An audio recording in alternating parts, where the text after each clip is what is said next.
Hello friend, मैं प्रकाश बरनवाल आपका स्वागत करता हूं ऑनलाइन शिक्षण पर। जैसा कि दोस्त, यह ज्योग्राफी का सीरीज हमने चलाया हुआ है जिसमें कि 3 वीडियो जा चुकी हैं। आप लोग देखे भी होंगे अच्छे से, भौगोलिक पूरी दृष्टि अच्छे से देखे होंगे और बहुत सारे द्वीपों की भी नॉलेज उसमें दिए है हमने। इससे ज़्यादा डीपली कहीं नहीं आता है दोस्त। इससे ज़्यादा डीपली अगर पढ़ाए कोई तो बताइए आप, हम उससे भी ज़्यादा डीपली पढ़ाने की पूरी कोशिश करेंगे। ठीक है दोस्त, देखिए। और यहाँ पे अभी तो द्वीप के बारे में आप लोग को नॉलेज हो गया, थोड़ा सा पूरा भौगोलिक दृष्टि के बारे में नॉलेज हो गया, कौन सा राज्य कहाँ पे है, कौन सा देश किधर है, किस, जैसे कि नॉर्थ की बात करें तो आपका चाइना है, इंडिया के नॉर्थ में भूटान है, नेपाल है, इस तरह नॉर्थ में है। और इस तरह अगर बात करें आप लोग को पश्चिम में बात करें तो पाकिस्तान आ जाता है, अफ़गानिस्तान आ जाता है। इसी तरह अगर दक्षिण में बात करें तो जो कि नदी से जुड़ा हुआ आपका मिनिकॉय आ जाता है और लक्षद्वीप आ जाता है, नीचे मेडागास्कर, मालदीव, ये सब आ जाते हैं। और अगर इस तरह बात करें, हम लोग पूरब में बात करें तो म्यांमार आ जाता है। ठीक है दोस्त। अगर नॉर्थ ईस्ट की बात करते हैं, नॉर्थ ईस्ट हमारा इतना राज्य है, इसमें बहुत ज़्यादा कन्फ्यूजन होता है दोस्तों को। इसमें बहुत क्लियरली आप लोगों को समझाया गया है। अगर आप लोग वीडियो पिछला देखे होंगे, समझे होंगे, अच्छे से समझिए उसे। फिर यहाँ पे आज हम तो भारत की समुद्री सीमा और चैनल के बारे में बताने वाले हैं। ठीक है दोस्त, तो हम स्टार्ट करने से पहले कुछ चीज़ें बता देते हैं। चैनल क्या होता है? ठीक है दोस्त, चैनल क्या होता है? चैनल का मतलब जैसे कोई दो बॉडी है, दो भूभाग है, यह भूभाग और यह भूभाग है। इन दोनों को जोड़ने वाली यहाँ से जो नदी जाती है, पतली सी सकरी नदी, उसे ये बोला जाता है चैनल। ठीक है दोस्त, उसे चैनल बोला जाता है। और खाड़ी किसे बोला जाता है? चैनल के बारे में हो गया, अभी खाड़ी के बारे में भी बात करेंगे। तो लेकिन खाड़ी क्या होता है पहले ये समझ लेंगे तो इजी होगा बाद में समझना ना पूरा। जहाँ पे हम वर्ड बोलेंगे खाड़ी, आप लोग समझ जाएंगे, जहाँ पे चैनल वर्ड बोलेंगे तहाँ पे समझ जाएंगे। चैनल समझ गए, खाड़ी देखिए। खाड़ी का मतलब हो गया दोस्त, ज़मीन का ऐसा भूभाग जो 3 तरफ से भूभाग लैंड से गिरा हो और एक तरफ पानी हो उसके, उसे हम बोला जाए, उसे हम लोग बोलते हैं, क्या बोलते हैं? खाड़ी बोलते हैं। अब खाड़ी में भी 2 होते हैं। एक, अगर बोला जाए बड़ी खाड़ी को क्या बोलते हैं? बे बोलते हैं। जैसे बे ऑफ बंगाल, ठीक है। और यहाँ पे पाक स्टेट के पास है बे ऑफ मन्नार, ठीक है। यह सब है बड़े चैनल के रूप में जाने जाते हैं। ठीक है दोस्त, जो कि बहुत बड़े वाटर बॉडी से कनेक्ट होते हैं, इसे बे ऑफ बोलते हैं। मतलब बहुत बड़ी खाड़ी को बे बोला जाता है। अगर छोटी खाड़ियाँ हों तो इसे गल्फ बोला जाता है। जैसे बात करें गुजरात का gulf, gulf of Khambhat, gulf of Kutch, ये सब क्या होता है दोस्त? इसे बोलते हैं, छोटी खाड़ियों को बोलते हैं गल्फ। तो यहाँ तक समझ में आया होगा। अब हम आप बात करते हैं भारत के, जहाँ पे समुद्री, जैसे कि बहुत सारे देश हैं। हम लोग अभी तक आप लोग यही समझते रहे होंगे, या फिर जो लोग जानते हैं उनके लिए अच्छी बात है, जो लोग नहीं जानते हैं वो लोग यही समझते रहे होंगे कि भारत का या फिर किसी भी देश का केवल उसके भूभाग पर अधिकार होता है, उसके भूभाग के अंदर। जैसे तटीय इलाका है तो अंदर ही। नहीं दोस्त, ऐसी बात नहीं है। क्योंकि भारत जितना, इसके चारों तरफ वाटर बॉडी होता है किसी भी देश की, जैसे भारत की बात करें तो भारत के चारों तरफ जितनी वाटर बॉडी है तो यहाँ पे कुछ मील करके उसको डिसाइड कर दिया जाता है। कुछ मील तक उसका पूरा अधिकार होता है, कुछ मील तक वह अपना इकोनॉमिक अधिकार रख सकता है, पैसा वसूलने का अधिकार रख सकता है। अभी सब बताते हैं दोस्त। और कुछ दूर तक वह अपना जो माइंस वगैरह वाला काम होता है, माइंस हुआ, पेट्रोलियम का निकालना, मूंगा चट्टानें निकालना, कीमती पत्थरों का निकालना, हीरे जवाहरात निकालना, ठीक है दोस्तों, यह काम हो जाता है। तो हम लोग यहाँ पे देख रहे हैं 3 जोन डिसाइड किए हैं। पहला है, ध्यान से देखिए आप लोग, पहला है, एक चीज़ इससे पहले देख लीजिए, अंक्लॉस। अंक्लॉस जो लिखा हुआ है, अंक्लॉस का मतलब हो गया दोस्त, अंक्लॉस का मतलब हो गया, ध्यान से देखिए, अंक्लॉस का मतलब है United Nation conventions on the law of the sea. फिर से सुनिए, United Nations convention on the law of sea, मतलब अगर हिंदी में देखें तो समुद्री कानून पर संयुक्त राष्ट्र, ठीक है, संयुक्त संधि, मतलब समुद्री कानून पर संयुक्त संधि। तो बहुत सारे देश मिलकर यूनाइटेड नेशन, आप लोग जानते होंगे यूनाइटेड नेशन में कितने कंट्री हैं, आप लोग बताएंगे, कमेंट करिए। मतलब यूनाइटेड नेशन पूरा क्या किया, मतलब समुद्री कानून का मतलब यही हो गया संयुक्त राष्ट्र संधि। इसका मतलब पूरा हो गया हिंदी में, समुद्री कानून पर संयुक्त राष्ट्र संधि 1982 में हुआ था। यह बोला गया था, इसमें जो हर देश को अधिकार दे दिया गया था उसके यहाँ प्रादेशिक समुद्री सीमा कितना होगा, समुद्री संपूर्ण मूल अधिकार कितना होगा, या फिर संलग्न क्षेत्र से बोलते हैं, संलग्न क्षेत्र कितना होगा उसका, या फिर तीसरा है अनन्य आर्थिक क्षेत्र, उसका EEZ मतलब इकोनॉमिकल एक्सक्लूसिव जोन कितना होगा, यह अधिकार दे दिया गया। पहले में बोला गया है प्रादेशिक समुद्री सीमा, इसमें भारत का संपूर्ण अधिकार होता है। देखिए यह वाला, यहाँ से देखिए, अगर यह तरल लाइन है, अगर हम एक या बे ऑफ बंगाल, इसको थोड़ा इरेज करते हैं, आप लोग समझिएगा। जैसे भारत का कहाँ से मेजर किया जाता है, पहले इसको समझ लीजिए। एक आधार रेखा बनाया जाता है किसी भी देश का। जैसे भारत का जो पश्चिमी तट है, पश्चिमी तट पूर्वी तट, वो कटा छटा है। कटा छटा क्यों है दोस्त? क्योंकि यहाँ से पानी, बहुत सारी नदियाँ बहती हैं, बहुत सारे पहाड़ हैं कटे छिटे, जिसके कारण से ये कटा छिटा हुआ है। तटीय इलाका हर देश का कटा होता है, ठीक है दोस्त। पानी के बहाव से कट जाना, उसे हम लोग इस तरह देख सकते हैं। यहाँ पे अगर जूम करके देखें तो इस तरह दिखाई देगा। यहाँ पे जैसे देखिए, यहाँ पे बहुत ज़्यादा कट गया है, यहाँ पे ऐसे है, यहाँ पे कटा हुआ है, यहाँ पे इतना निकल गया, तो इससे आधार रेखा तो बनाया जाएगा। आधार रेखा बनाने के लिए साइंटिस्टों ने क्या किया, यहाँ से बिल्कुल सीधी लाइन, जो भी यहाँ पे कटा हुआ मिलता रह गया, वो सीधी लाइन बिल्कुल खींच दिया गया। ये सीधी लाइन से ही हम लोग कोई भी समुद्री मील तय करते हैं, समुद्री दूरी तय करते हैं, तो इस आधार से रेखा से लिया जाएगा, न कि यहाँ से लिया जाएगा, यहाँ वाले अंदर वाले भूभाग से नहीं, बाहर जो आधार रेखा खींचा गया है, बिल्कुल बड़ी लाइन, सीधी लाइन, वहाँ से लिया जाता है, उसे बोलते हैं हम लोग आधार रेखा। तो आधार रेखा समझ में आया? उसी तरह आधार रेखा समझ में आया होगा दोस्त, ठीक है। अब आधार रेखा देख लीजिए, जैसे कि यहाँ पे हम एक भाग का लिए, दोनों तरफ है वैसे, लेकिन एक भाग का समझाने के लिए लिए हमें एक तरफ का, यहाँ से यहाँ तक हम एक क्या खींच दिए, आधार रेखा खींच दिए। आधार रेखा खींच दिए, आधार रेखा से यहाँ तक, मतलब कि यहाँ से यहाँ तक लिखे हुए हैं, देखिए 15 माइल, मतलब कि 15 समुद्री मील। एक समुद्री मील बराबर 1.8 मील होता है, इसको याद रखिएगा। यहाँ से 12 मील तक, 12 मील तक भारत का उतना ही अधिकार होगा जितना, या फिर किसी भी देश का उतना ही अधिकार होगा अपने आधार लाइन से 12 मील तक, 12 समुद्री मील तक उतना ही अधिकार होता है जितना उसके पूरे भूभाग पर उसका अधिकार होता है। मतलब यह पूरे इतने वाले इलाका में 12 मील तक, 12 मील वाले इलाका में 12 गुणे 1.8 कर देंगे तो पता चल जाएगा कितना डिस्टेंस है, कितना माइल है। तो 12 समुद्री माइल, एक समुद्री माइल बराबर 1.8 मील, इसको याद रखिएगा। समुद्री मील बोलिए या फिर वन नॉटिकल मील बोलिए, 1 नॉटिकल मील बराबर 1.8 मील होता है। यहाँ से यहाँ तक यह वाला जो जोन है, यह 12 मील है, इस पर भारत को संपूर्ण अधिकार दिया गया है। यहाँ से भारत चाहे तो अपना हर चीज़, जो पेट्रोलियम हो गया और आपका गैसेस हो गए, कोल हो गया, यहाँ से वो क्या कर सकता है, निकाल सकता है, ठीक है। वहाँ से खाइन जो माइंस वगैरह होते हैं हम लोग के, जैसे मुंबई हाई यहाँ पे है, ये देख रहे हैं, यहीं पे है मुंबई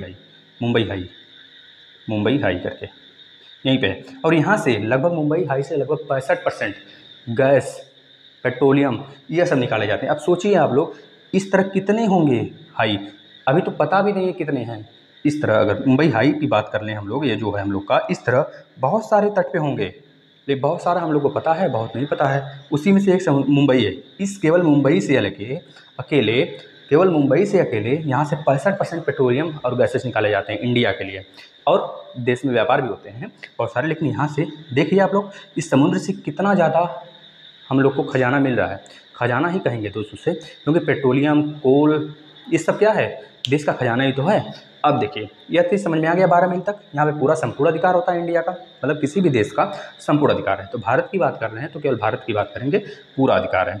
अब यहाँ से देख रहे हैं 24 मील या 24 लिखे हैं, भारत के आधार रेखा से 24 माइल तक, उसे क्या बोलते हैं, कॉन्टिग्यूअस जोन, संलग्न क्षेत्र। कॉन्टिग्यूअस जोन जो है हमारा है 24 माइल तक है।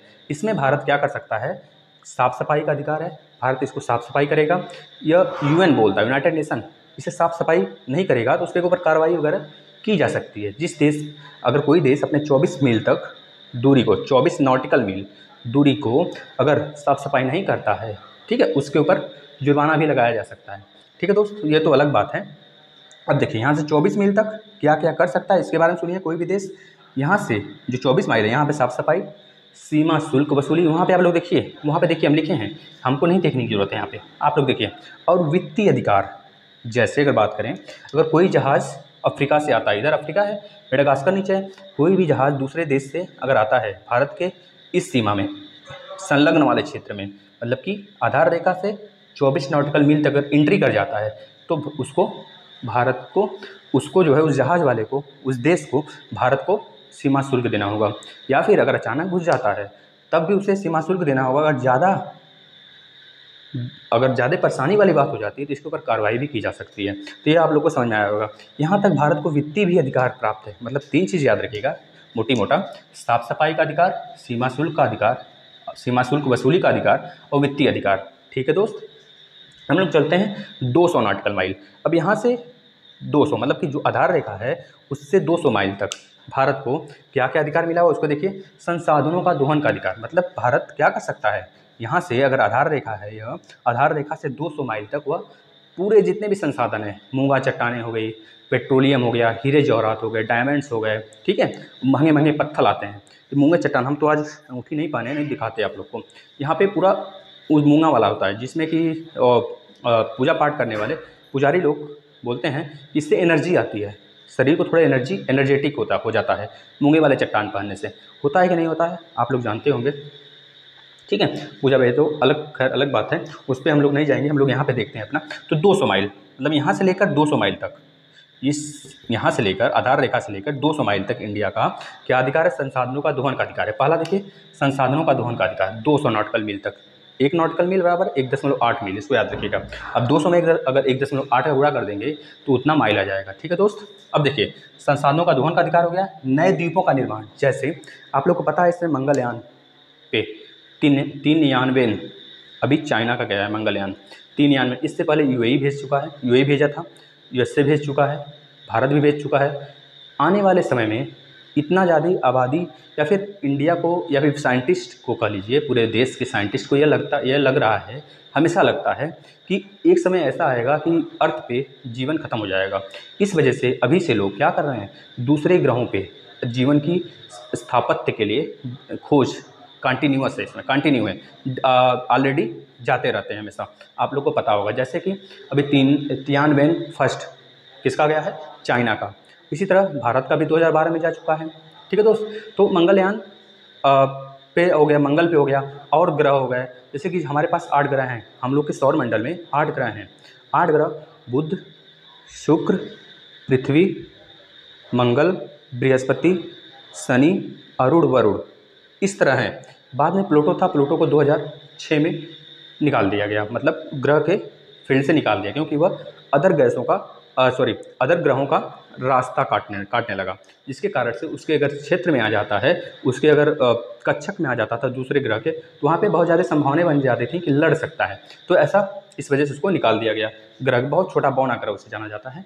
तो खैर वह बात हम लोग विश्व भूगोल में करेंगे, अभी इंडियन ज्योग्राफी देख रहे हैं। अब देखिए 24 माइल तक क्या क्या अधिकार है, संसाधनों का दोहन का अधिकार है, नदी द्वीपों को बनाने का अधिकार है, और वैज्ञानिक अनुसंधान करने का, मतलब कि खोज डिस्कवर करने का, यहाँ तक जाएँ, मतलब बहुत सारे देख रहे हैं जितना टेक्नोलॉजी बढ़ रहा है कि हमेशा हर देश के साइंटिस्ट क्या करना चाहते हैं कि अच्छे अच्छे संसाधन जुटा लें, अच्छे अच्छे खोज कर लें। हर देश से कंपटीशन का लेवल बढ़ता जा रहा है, हर देश सोचता है दूसरे देश से आगे निकल जाएँ, तो यह प्रतिस्पर्धा जो है बना हुआ है।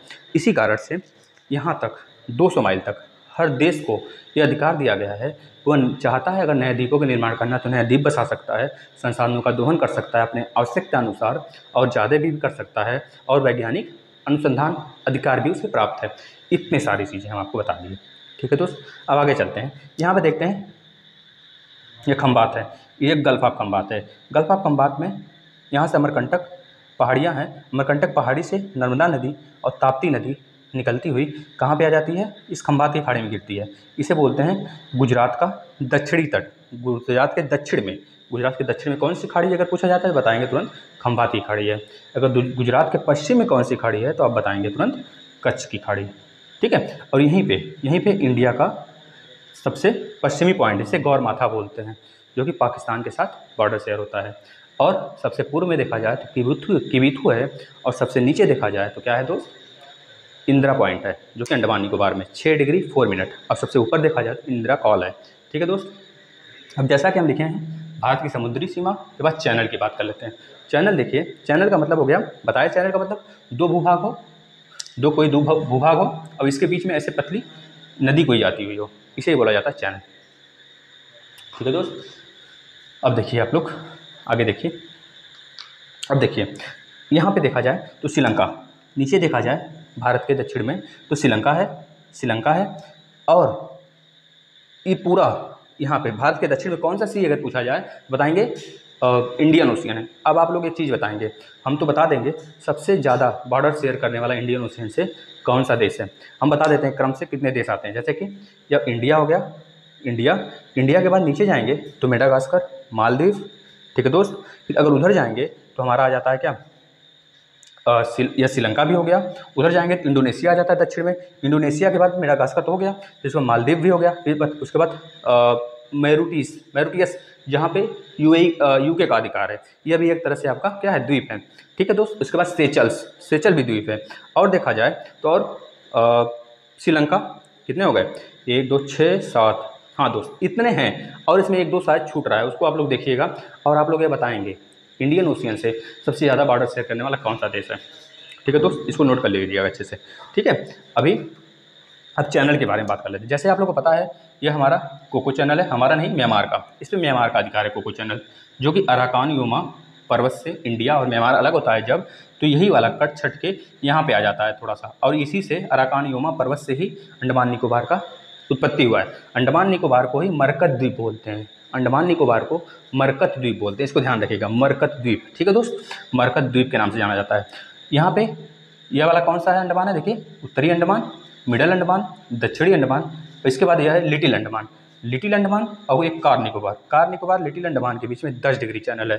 चैनल के बारे में बता दिया गया है, ठीक है दोस्त, चैनल क्या होता है। अब यहाँ पे देखेंगे यह कार निकोबार, यह है आपका ग्रेट निकोबार पे ही हमारा है इंदिरा पॉइंट, जिसका अक्षांशी लाइन है कितना दोस्त, 6 डिग्री 4 मिनट, इसको ध्यान देंगे। और क्या बचा है देख लेते हैं एक बार, और कुछ तो बचा नहीं है। अब इधर आ जाते हैं थोड़ा सा, देखिए इसी जगह पाक स्टेट है, तमिलनाडु है ना, तमिलनाडु वाला यह लाइन जो है, यह वाला पॉइंट जो है, इसी जगह पाक स्टेट है, जो कि श्रीलंका को वाटर बॉडी से अलग करता है। मन्नार की खाड़ी की बात कर लेते हैं। मन्नार की खाड़ी बिल्कुल तमिलनाडु वाले राज्य में यहाँ पे देख रहे हैं, इस दोनों के बीच में है। इसी जगह राम सेतु भी है, ठीक है दोस्त। और इसी जगह आपका धनुषकोडी बोलते हैं ना, इसी जगह है दोस्त, इसी मन्नार की खाड़ी पे है, इसको याद रखेंगे आप लोग। और कुछ देख लेते हैं, कुछ छूट तो नहीं रहा है। हाँ एक चीज़ और देख लीजिएगा, यहाँ पे आपका क्या है पूरा, यहाँ पे अगर इसको हटा दें, मिटा दें, इसको इरेज कर दें, तो यहीं पे आपका लक्षद्वीप है। लक्षद्वीप के नीचे आ जाता है, बोलिए मिनिकॉय के नीचे आ जाता है मालदीव और मिनिकॉय के बीच में कितने डिग्री का चैनल है, तो बोलेंगे 9 डिग्री का चैनल है, ठीक है दोस्त। मिनिकॉय ये गलत बोल दिया, यहाँ गलत बोल दिया दोस्त। जो अंडमान, ऐसे ही अगर बात कर लें, यहाँ पे आपका मालदीव है, यहाँ पे देखिए यह मालदीव हो गया, नीचे की बात कर रहे हैं, यहाँ पे है नहीं, यहाँ पे बस हम लोग अमेजिंग कर रहे हैं। मालदीव हो गया, यह मालदीव हो गया, और इसके ऊपर यहाँ पे मिनिकॉय द्वीप, और इसके ऊपर यहाँ पे आपका लक्षद्वीप। अब मालदीव मिनिकॉय के बीच में 8 डिग्री चैनल है दोस्त, 8 डिग्री चैनल, और मिनिकॉय और लक्षद्वीप के बीच में 9 डिग्री चैनल है, ठीक है दोस्त। इसको याद रखेंगे, 8 डिग्री चैनल अगर भारत के मुख्य भूमि का देखा जाए तो यहाँ पे 8.6 मिनट कन्याकुमारी तक है, ठीक है, ऊपर 37 डिग्री तक है, बिल्कुल उत्तर तक। तो यहाँ पे हम लोग अक्षांशी देख रहे हैं, तो मालदीव में कितना है, 8 डिग्री। अब देखिए याद करने का ट्रिक देखिए, अब हमें पता है 0 डिग्री इक्वेटर होता है, इक्वेटर से जैसे जैसे ऊपर जाते रहते हैं तो क्या होता है, डिग्री बढ़ेगा ना, 8 के बाद 9 10 11 12 13 ऐसे चलता चला जाएगा। बस जो नीचे है वो पहले आएगा, जो बाद में ऊपर है बाद में आएगा, बस इस तरह याद कर सकते हैं। मालदीव नीचे है, फिर मिनिकॉय है, फिर लक्षद्वीप है, तो पहले 8 डिग्री चैनल आएगा, फिर 9 डिग्री चैनल आएगा दोस्त। अब एक चीज़ पूछते हैं, थोड़ा सा वर्ल्ड ज्योग्राफी का है, लेकिन ध्यान से आप लोग सुनेंगे। पूछे 38 पैरेलल लाइन किसके बीच में है, तो आप बताएंगे नॉर्थ कोरिया साउथ कोरिया के बीच में। 49 पैरेलल लाइन किसके बीच में है, तो आप बोलेंगे कनाडा यूएसए के बीच में है। मैगिनॉट रेखा किसके बीच में है, बोलेंगे जर्मनी और फ्रांस के बीच में है, ठीक है। तो ये सब क्या है, ये सब अक्षांशी रेखाएं हैं जिसको यूएन द्वारा बनाया गया है, ठीक है दोस्त, हर देश को दिखाने के लिए, इंडिकेट करने के लिए, ठीक है दोस्त। अब हम लोग अगर ये देख लिए हैं, आप लोग को समझ में आ गया है, तो हम लोग कुछ क्वेश्चन कर लेते हैं पिछला वाला जितना हम लोग पढ़ा गया, कुछ क्वेश्चन कर लेते हैं उससे। जैसे कि हम यहाँ पे कुछ क्वेश्चन लिए हुए हैं, आप लोग देखिएगा। जैसे पहला क्वेश्चन है, भारत में मुख्य स्थलीय भूभाग का अक्षांशीय विस्तार किन अक्षांशों के बीच में है। देखिए क्या पूछा गया है, भारत का स्थलीय भूभाग का अक्षांशीय विस्तार, मतलब यहाँ से यहाँ तक का यह वाला यहाँ से नॉर्थ यहाँ तक, मतलब 8 डिग्री 4 मिनट नॉर्थ से लेकर 8 डिग्री 4 मिनट उत्तरी अक्षांश से लेकर 37 डिग्री 6 डिग्री उत्तरी अक्षांश तक है दोस्त। इसको याद रखिए आप लोग। पहला क्वेश्चन हो गया। दूसरा क्वेश्चन सुनिए, भारतीय मानक समय रेखा किन राज्यों से होकर गुजरती है? तो आप लोग को बताना है। देखिए बताए थे हम अच्छे से, भारतीय मानक समय रेखा जो होती है यहीं से आती है 82.5 से।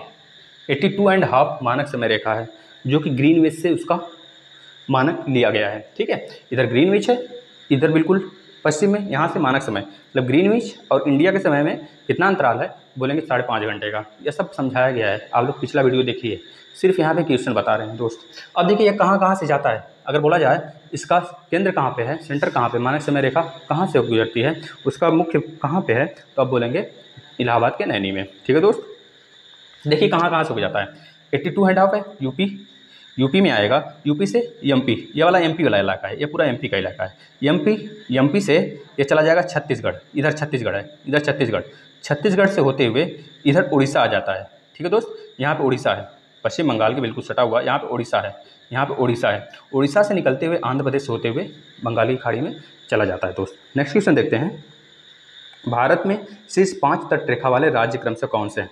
शीर्ष 5 बताया गया है। सबसे बड़ा गुजरात, लगभग 1200 किलोमीटर तक एरिया अपना शेयर करता है। यह वाला, ये ऐसे मुड़ा हुआ है, देख रहे हैं ना, इसको फैला दे तो लंबा हो जाता है बहुत ज़्यादा। ठीक है, यहाँ पे कच्छ की खाड़ी, खंबात की खाड़ी है ना, पूरा तो गुजरात पहले नंबर पे, फिर उसके बाद आंध्र प्रदेश, फिर तमिलनाडु, फिर जाके ये वाला महाराष्ट्र वाला इलाका। तीसरा क्वेश्चन हो गया। नेक्स्ट क्वेश्चन पे चलते हैं, भारत में कर्क रेखा कितने और किन किन राज्यों से होकर गुजरती है? तो आप लोग को पता है, भारत में कर्क रेखा जो जाती है यहाँ से 23.5 रेखा, जिसे हम लोग बोलते हैं लाइन ऑफ कैंसर, गुजरात से इंटर करती है। गुजरात, राजस्थान, मध्य प्रदेश, गुजरात, राजस्थान, मध्य प्रदेश, छत्तीसगढ़, वेस्ट बंगाल।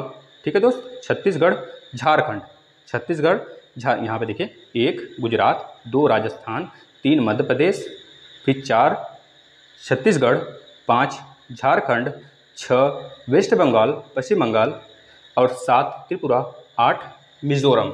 इतने राज्यों से होकर जाती है। ठीक है दोस्त, आगे देख लेते हैं। नेक्स्ट क्वेश्चन क्या है, भारत में कर्क रेखा पर स्थित शहर कौन सा है? स्थित जो राज्य है उसका कैपिटल इतना समझ लीजिए, तो कौन है? झारखंड का रांची। इसको याद रखेंगे, झारखंड का रांची बिल्कुल कर्क रेखा पर ही स्थित है। नेक्स्ट देख लेते हैं, त्रिपुरा तथा बांग्लादेश की सीमा को कौन सी उपमा प्रदान की गई है? त्रिपुरा और बांग्लादेश जो है ना, इसको बोलते हैं 0 डिग्री अक्षांश। क्या बोलते हैं दोस्त? 0 डिग्री रेखा, 0 डिग्री रेखा के नाम से जानते हैं इसको बोलते हैं 0 डिग्री रेखा। इसको याद करिएगा आप लोग, पूछा गया, सारा क्वेश्चन पूछा गया है, बिल्कुल भी आप लोग मत घबराइए, हम ऐसा कुछ करेंगे नहीं जो कि आप लोग को फ़ायदा ना करे।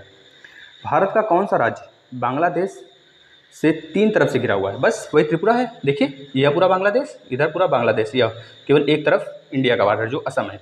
ठीक है दोस्त, और यह है आपका मिजोरम, त्रिपुरा, मिजोरम, मणिपुर, नागालैंड, अरुणाचल प्रदेश। आगे देख लेते हैं। नेक्स्ट क्वेश्चन क्या है, पाक की सीमा से लगे भारत के राज्य जो है, भारत का जो राज्य है में किसकी लंबाई सर्वाधिक है? किसकी लंबाई सर्वाधिक थी, अब बोल दीजिए उसे, तो जम्मू कश्मीर की थी, लगभग 1200 किलोमीटर। ठीक है दोस्त, इसको याद रखिएगा। अब तो ये क्वेश्चन गलत हो गया, अब तो ये क्वेश्चन नहीं पूछा जाएगा कभी, इस पर आप निश्चिंत रहिए। ये पूछा गया था पीसीएस में। ठीक है दोस्त, इसको याद रखिएगा।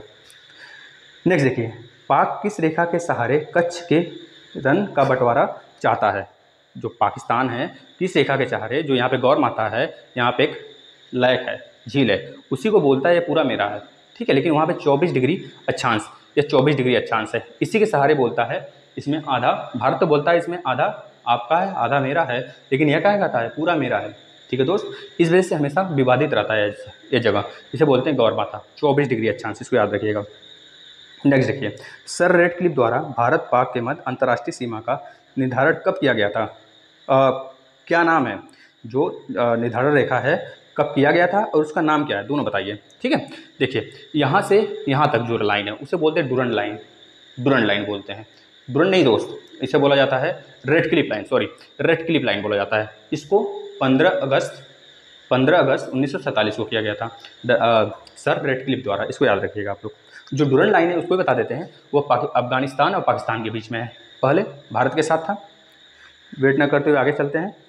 किसी देश के साथ भारत का सबसे सीमा विस्तार सबसे कम सीमा विस्तार कौन सा है? सब किसी भी देश के साथ ऐसा कौन सा देश है जिसके साथ भारत कम बॉर्डर शेयर करता है? सबसे कम तो बता देंगे आप, ये पीओके वाला पॉइंट है ना, लगभग 106 किलोमीटर, 106 किलोमीटर दोस्त, 106 किलोमीटर लगभग ये बॉर्डर शेयर करता है। सबसे ज़्यादा अगर बोला जाए तो बांग्लादेश कितना शेयर करता है तो बता देंगे तुरंत, 4096.7 किलोमीटर, इतना बॉर्डर शेयर करता है बांग्लादेश भारत के साथ। ठीक है दोस्त, नेक्स्ट चलते हैं, नेक्स्ट क्वेश्चन पे चलते हैं। मैकमोहन रेखा चीन और भारत के किस प्रांत के बीच सीमा का निर्धारित करता है? मैकमोहन रेखा, पता है यही मैकमोहन है, यही मैकमोहन लाइन है जो कि अरुणाचल प्रदेश से भारत का निर्धारण करता है समय सीमा रेखा। इसी जगह विवादित एक जगह है जिसे किबुतु बोलते हैं, वही भारत और चीन का लास्ट पॉइंट है। ठीक है दोस्त, इसको याद रखिएगा, और पूरब का भी लास्ट पॉइंट वही है, किबुतु। नेक्स्ट देखते हैं, मैकमोहन रेखा का निर्धारण कब किया गया था? इसको याद रखिए, 27 अप्रैल 1914 का मैकमोहन रेखा जो है इसका निर्धारण 27 अप्रैल 1914 को किया गया था दोस्त, इसको याद रखेंगे। 27 अप्रैल 1914 को मैकमोहन रेखा का निर्धारण किया गया था। भारत का औसत समुद्रिक तल भारत का औसत समुद्रिक तट मापन कहाँ से किया जाता है? औसत तल, तट नहीं दोस्त, तल हम गलत बोल दिए, तल बोल दिए, सॉरी तट बोल दिए, तल होना चाहिए। अगर भारत की तल का बात किया जाता है तो हमेशा चेन्नई से, तमिलनाडु का कैपिटल है चेन्नई, वहाँ से मेजर किया जाता है हमेशा, इसको याद रखेंगे। भारत की सर्वाधिक लंबी स्थलीय अंतर्राष्ट्रीय सीमा किस देश के साथ है? तो वही चीज़ बांग्लादेश के साथ 4096.7 किलोमीटर, इसको याद रखेंगे। भारत के दक्षिण हिंद महासागर में पाए जाने वाले प्रमुख द्वीप कौन है? तो बस प्रमुख द्वीप कौन है? मालदीव है, मेडागास्कर है, और आपका सेशल्स है, चैगोस है, अल्दाब्रा है, मतलब बहुत सारे हैं। ठीक है दोस्त, इसको याद रखिएगा। नेक्स्ट देखिए, और बहुत सारे हैं, जैसे भमिस है, डियागो भी है, और आपका देखा जाए तो इधर मेडागास्कर नीचे आ जाता है बिल्कुल। ठीक है दोस्त, और डेस्चोरस है, डेस्चोरस नाम है, बहुत सारे द्वीप हैं। ठीक है दोस्त, इसको आप लोग देखिएगा मैप में, मैप रखिए आप लोग अपने पास। नेक्स्ट क्वेश्चन चलते हैं, देश का दक्षिणतम बिंदु किस अक्षांश पर स्थित है? दक्षिणतम बिंदु देश का, पूरे देश की बात किया है। जब मुख्य भूमि की बात करेगा तो 8 डिग्री 4 मिनट बता देंगे, यही पूरे देश की बात करेगा तो इंदिरा पॉइंट 6 डिग्री 4 मिनट, जो कि पानी से डूब चुका है। नेक्स्ट देखते हैं, सबसे छोटा राज्य भारत का, सबसे छोटा राज्य गोवा, जो कि महाराष्ट्र और कर्नाटक के बिल्कुल बॉर्डर पे है, 3702 किलोमीटर, 2 वर्ग किलोमीटर के आसपास में। ठीक है दोस्त, नेक्स्ट क्वेश्चन चलते हैं दोस्त, थोड़ा पसीना हो रहा था। सबसे बड़ा केंद्र शासित, ध्यान से देखिए नेक्स्ट क्वेश्चन क्या है, सबसे बड़ा केंद्र शासित प्रदेश कौन सा है? तो बताएंगे अंडमान निकोबार सबसे बड़ा केंद्र शासित प्रदेश है। कितने किलोमीटर स्क्वायर में है दोस्त? तो 18,249 किलोमीटर वर्ग स्क्वायर में है फैला हुआ, क्या? अंडमान निकोबार। पूरा इसके बारे में गाथा बताया गया है, आप लोग जाकर इसके पिछले वाले वीडियो देखिए। ठीक है दोस्त, नेक्स्ट देखिएगा, 2-3 क्वेश्चन और हैं दोस्त। सबसे छोटा केंद्र शासित राज्य लक्षद्वीप, इसका देखा जाए तो 32 वर्ग किलोमीटर, यह लक्षद्वीप 32 वर्ग किलोमीटर में फैला हुआ है दोस्त, इसको याद रखिएगा। सबसे छोटा जिला भारत का कौन सा है और सबसे बड़ा कौन सा, बता दीजिए। माहे, जो कि यहाँ पे पुदुचेरी है, माहे, यनम यहाँ पे आ जाता है, कराईकल, पुदुचेरी, यनम। ठीक है दोस्त, देखिए यहाँ पे माहे, यहाँ पे माहे केंद्र, भारत का ऐसा केंद्र शासित प्रदेश जिसके पास 4 जिले हों, 4 जिले हैं और चारों जिले 3 राज्य में हैं, तो आप बता देंगे तुरंत। माहे एक जिला जो कि केरल में है, कराईकल पुदुचेरी का कैपिटल ही है, जो कि बिल्कुल तमिलनाडु के तट पर यहाँ पे आ जाता है। ठीक है, कराईकल के ऊपर पुदुचेरी। अब आंध्र प्रदेश में एक है यनम, मतलब ये पूरा जितने चारों हैं वो किसके हैं? पुदुचेरी के ही जिले हैं दोस्त। नेक्स्ट देख लेते हैं, हाँ माहे हो गया। माहे अगर देखा जाए तो आपका 9 किलोमीटर स्क्वायर में है। सबसे छोटा, जो सबसे छोटा है ना राज्य, सबसे छोटा जिला है 9 किलोमीटर स्क्वायर में दोस्त। और सबसे बड़ा जिला की बात करें तो कच्छ जिला सबसे बड़ा भारत का जिला है। कच्छ जैसा जो कच्छ है, कच्छ इतना बड़ा है कि भारत का यह वाला त्रिपुरा, मिजोरम, मणिपुर और नागालैंड, ये चारों आ जाएंगे। ठीक है, नागालैंड का खैर आधा, जो नागालैंड का हाफ एरिया, और मणिपुर, मिजोरम, त्रिपुरा, ये पूरा इतना बड़ा कच्छ है, सोच लीजिए आप, 3 राज्य के बराबर है लगभग। आगे देख लीजिए, सबसे बड़ा जिला भारत का सबसे बड़ा जिला बता दिया गया कच्छ है। लगभग उसकी वर्ग किलोमीटर देख लीजिए, कच्छ का 45,652 वर्ग किलोमीटर में, 45,652 वर्ग किलोमीटर एरिया में फैला हुआ है। 45,652 वर्ग किलोमीटर में भारत का सबसे बड़ा जिला, सबसे छोटा जिला माह है 9 किलोमीटर वर्ग स्क्वायर में फैला हुआ है दोस्त। ठीक है दोस्त, तो आप लोग के लिए इतना क्वेश्चन लाए थे हम पिछले वाले से। इसी तरह बहुत सारे क्वेश्चन हम लाते रहेंगे, जितना पढ़ाते रहेंगे, जिससे आप लोग का रिवीजन भी होता रहेगा। और आज हम भारत की समुद्री सीमा और चैनल के बारे में बात किए हैं, तो आप लोग इसको अच्छे से गांठ मान लेंगे। ऐसी जगह लिख लेंगे जहाँ पे आप लोग का नोट्स प्रिपेयर हो रहा है, ऐसी जगह लिखिए दोस्त जो हमेशा काम देने वाला है। ये कभी ऐसा करंट थोड़े है कि एक बार लिख लिए तो ख़राब हो जाएगा, उसको नहीं देखेंगे। नहीं, नोट्स अच्छे से प्रिपेयर करिए जो कि बाद में देखा जाए, बाद में आप लोग उसे अच्छे से फिर पहचान सकें, हाँ किसी ने नोट्स बनवाया था अच्छे से। ठीक है दोस्त, इसके बाद हम लोग बात करेंगे भारत के चट्टानों के बारे में, जैसे गोंडवाना चट्टान, कुड़प्पा चट्टान, धारवाड़ चट्टान, नेक्स्ट वाले वीडियो में। और बहुत सारे चट्टानें होती हैं जहाँ पे खनिज बहुत सारे पाए जाते हैं दोस्त। सोना हो गया, चांदी हो गया, एल्युमिनियम हो गया, ये सब हमारे चट्टानों में ही पाए जाते हैं। कौन कौन से चट्टान में किस टाइप के खनिज पाए जाते हैं, इसके अगले वीडियो में हम लोग बात करेंगे। ठीक है दोस्त, थैंक यू दोस्त। अगर समझ में आया है तो शेयर करिए, सब्सक्राइब करिए और दोस्तों को बताइए कि यहाँ पे फ्री कोर्स, बिल्कुल फ्री दोस्त, कुछ भी नहीं चार्ज, हर एक चीज़ पढ़ाया जाएगा। ठीक है दोस्त, थैंक यू फ्रेंड।